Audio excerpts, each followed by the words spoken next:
જુઓ આ નાના વેપારીઓની વેદના. નગરપાલિકામાં પહેલા કહેવામાં આવ્યું કે ભાઈ તમે અહીંયા ધંધો કરી શકો છો. પાવતીઓ પણ ફાટી ગઈ. વ્યાજે લાવી નાણાં અને આ લોકોએ માલ પણ લાવી દીધો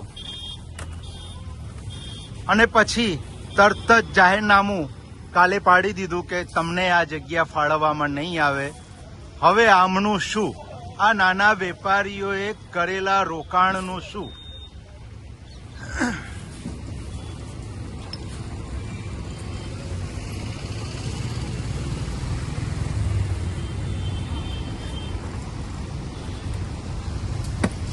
આ બધું છોડી રહ્યા છે.